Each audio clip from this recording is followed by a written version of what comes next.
ازيكم يا جدعان؟ فيديو جديد، والنهارده هنتكلم عن افضل 10 افلام مصريه انا اتفرجت عليهم في حياتي، تماشيا مع مبدا ادعم منتج بلدك وادعم المنتج المصري. فيلا بينا ندعم المنتج المصري. بغض النظر عن اي حاجه، الافلام دي انا بحبها جدا وبقدرها جدا على المستوى الشخصي. وبس قبل ما نبدا ما تنساش اللايك وسبسكرايب عشان ده فعلا مهم وبيساعد. ويلا بينا هنبدا برقم 10، وهو اولى افلام احمد حلمي معانا في القايمه النهارده، وهو فيلم عسل اسود. الفيلم ده دارك كوميدي يا جدعان، بيناقش مشاكل البلد والفكر اللي منتشر ساعتها بطريقه ساخره جدا. كوميديا عاليه قوي خصوصا من احمد حلمي والشخصيات الجانبيه كمان. الكوميديا اللي طالعه من ادوارد، الكوميديا اللي طالعه من ايمي سمير غانم، اللي اتعملت بعد كده ميمز. فبصراحه فيلم عسل اسود من اكتر الافلام اللي بستمتع فيها، ولو لقيته على التلفزيون هتفرج عليه للاخر. فيلمنا اللي بعد كده هو فيلم كوميدي برضه، ولكنه في مستوى تاني، وهو فيلم الناظر. يعني اول شعله لاشهر شخصيه كوميديه في تاريخ السينما المصريه طلعت من فيلم الناظر، محمد سعد في دور الليمبي. والفيلم برضه طلع لنا احمد حلمي في بداياته، طبعا جنب العظيم علاء ولي الدين. مش هنتناقش في مستوى الكوميديا عند علاء ولي الدين، واحد من اعظم واحسن الممثلين الكوميديين في تاريخ مصر. بالنسبه لي هو افضل شخص قدر يتقمص دور الست في السينما المصريه بشخصيه جواهر طبعا، وكل الافيهات والحاجات اللي احنا حافظينها مليون مره. حسن حسني يا جدعان ملوش حل يا جدعان. حسن حسني واحد من افضل الممثلين الكوميديين اللي جم في تاريخ مصر عامه.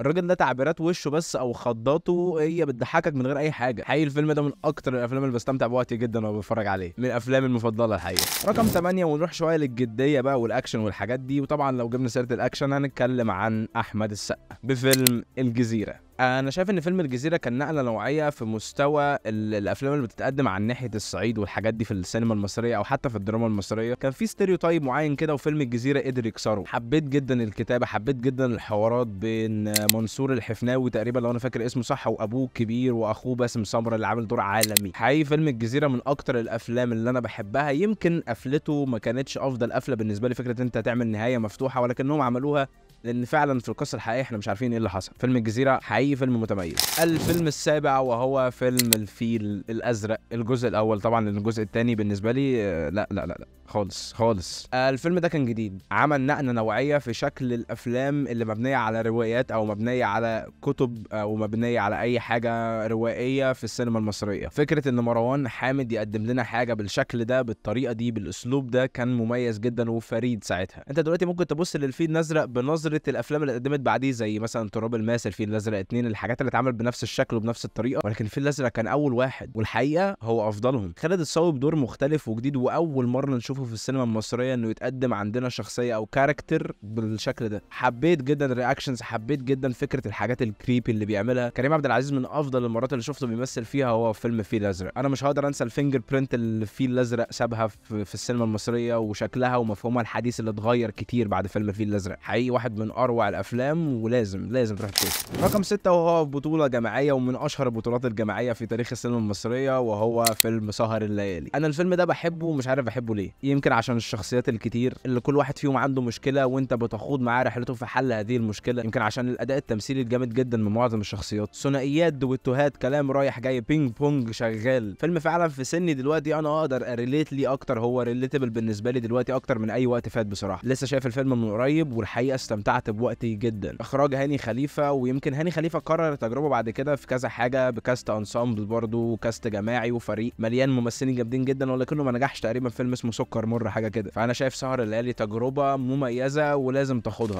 رقم 5 وهو فيلم لعمرو سلامه، وهو فيلم المفضل لعمرو سلامه، وهو فيلم اسماء. جريء فيلم اسماء، بيناقش حاجه انا عمري ما كنت اتخيل ان هي ممكن تتناقش في المجال العربي او في السينما العربيه عامه او في الصناعه. عندنا على طول عندنا ريستريكشنز عن مواضيع معينه ما ينفعش نتكلم فيها، ولكن عمرو سلامه بالفيلم ده كسر كل ده. انا بالنسبه لي ماجد الكدواني في الفيلم ده عبقري، هند صبري في الفيلم ده متميزه بشكل مش طبيعي، ويمكن كل الكريدت اللي عندي لهند صبري جاي من فيلم اسماء. حقيقي فيلم متميز ومختلف، تحسه فيلم عارف انت الافلام الاجنبيه اللي بتروح مهرجانات، الفيلم اللي تلاقيه فيلم سويدي فيلم دنماركي، الحاجات دي كلها فيلم اسماء فيه جدا من الروح دي. والحقيقه انا بحب الستايل ده جدا. تجربه، فيلم اسماء تجربه ولازم تروح تتفرج. رقم 4 وهو فيلم كوميدي، وهو الفيلم الكوميدي الافضل بالنسبه لي، وهو فيلم ثقافي.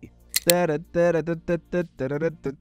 جدعان مزيكة فيلم ثقافي حاجة يعني تاريخية. الفيلم بيناقش حاجات أبعد من زمنه بكتير، مشاكل الشباب اللي كان بيعيشها من 20 سنة لسه بنعيشها لحد دلوقتي. كل الجوكس بكل المواقف والسيتويشنز تنطبق على شباب دلوقتي عادي جدا. اي كان ريليت للفيلم دوت عشان الفيلم فعلا بيناقش حاجات مهمة وما بتتناقش كتير بطريقة لذيذة وكوميدية، مواقف فعلا مبتكرة وكان أول مرة نشوفها ساعتها. كوميديا جاية من 3 شباب ما نعرفش عنهم حاجة، محدش كان يعرف مين فتحي عبد الوهاب ولا أحمد عيد ولا أحمد رزق، مين دول؟ فيلم ثقافي اتس ا كلاسيك موفي. عيب قوي ان انا اقول لك روح اتفرج على الفيلم الثقافي، يعني انت لو لسه ما شفتوش يعني لازم تروح تتفرج دلوقتي. رقم 3 فيلم كوميدي وتساوى مع فيلم ثقافي بالنسبه لي كافضل فيلم كوميدي انا اتفرجت عليه، وهو فيلم الحاسه السابعه. ويمكن انا حطيت الحاسه السابعه المرتبه الثالثه لان فيلم ثقافي اوريدي واخد شويه حب، واخد في ناس بتريليت مع فيلم ثقافي، شويه ميمز على الانترنت، ولكن الحاسه السابعه اقل شهره بكتير ومحدش بيريليت معاه قوي. انا بريليت معاه جدا، انا بحب الفيلم ده جدا. الفيلم ده شفته في طفولتي وعشت معاه سنين. دايما في فكري هو انا بس اللي شايف فيلم الحاسه السابعه حلو ولا ايه؟ ليه مفيش حد بيتكلم معايا عليه؟ ليه لما بسال حد انا عايز اتفرج على فيلم ما بيرشحليش الحاسه السابعه؟ فيلم مليان كوميديا ومليان مواقف خفيفه، مليان كتابه متميزه من احمد مكي، اداء متميز من احمد الفيشاوي، وكوميديا مبتكره وجديده وكانت ظريفه جدا ساعتها. لغايه دلوقتي انا لسه بضحك على الجوكس، لغايه دلوقتي بخش على اليوتيوب اتفرج على مشاهد معينه من الفيلم. فيلم الحاسه السابعه بالنسبه لي في حته تانية خالص، في حته ثالثه، في حته رابعه. بموت في الفيلم، بموت فيه، ولو حد قال لي انا عايز حاجه تضحكني فعلا هرشح له الحاسه السابعه وش. رقم 2 وهو فيلم اخر لاحمد حلمي، وهو فيلم اسف على الازعاج.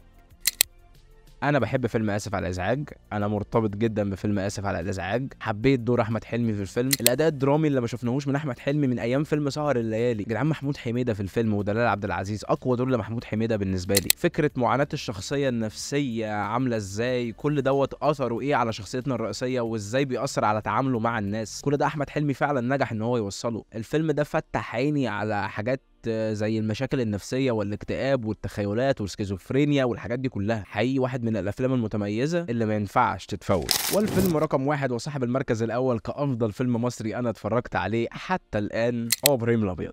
بعتني بكام يا عشري؟ تشرط سطحي ما تغزش، تكسر عين اللي قدامك. عظيم يا جدعان. ابراهيم الابيض هقول ايه واعيد ايه على ابراهيم الابيض؟ واحد من افضل الافلام اللي اتفرجت عليها عامه، مش مصري بس. بالنسبه لي ابراهيم الابيض يخش في الليفل ده عادي جدا. الفيلم المصري بالنسبه لي بيبقى عنده شويه قصور في ناحيه المزيكا والحاجات اللي زي دي، الحاجات الارتستيك قوي، ولكن ابراهيم الابيض ارتستيك الى ابعد درجه. مزيكا ملحميه، تصوير للعالم، مكياج، لبس الشخصيات، الكالر ثيم والكالر باليت المستخدمه في الفيلم، حاجات صغيره قوي الحقيقه ما كانتش بتميز الاعمال المصريه، ولكن ابراهيم الابيض قدر ياخد سكورز التوب الماكس فيها كلها. اكشن هتلاقي، اداءات تمثيليه جامده جدا هتلاقي، كفايه عمرو واكد في دور عشري، احمد السقا في دور ابراهيم الابيض، محمود عبد العزيز في دور عبد الملك زرزور، واحد من اعظم الفيلنز في تاريخ مصر. لا لا لا, لا. ابراهيم الابيض يا جدعان في حته تانية، وواحد من افضل الافلام. تجربه مؤلمه وما احبش ان انا ارجع لها تاني بصراحه كمشاهده، ولكن ده لا ينفي كل الانجازات الفنيه اللي عملها ابراهيم الابيض. ابراهيم الابيض بالنسبه لي تحفه فنيه بصراحه. وبس لحد هنا نكون خلصنا الفيديو بتاعنا. اكتب لي تحت في الكومنتس ايه افضل فيلم مصري بالنسبه لك. ما تنساش لايك وشير وسبسكرايب عشان ده فعلا بيساعد. وبس كده.